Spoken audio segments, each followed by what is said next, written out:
So what's up guys, welcome back to our channel Easy Guides, and today we're going to see how you can change your nickname on Facebook.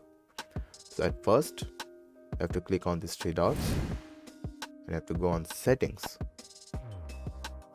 From here you have to click on account center and your all accounts info will be shown here. You have to click on this, and here after opening this page you can click on name, and then you will see another option, manage other names, and here you can select your nickname and you can type here your nickname.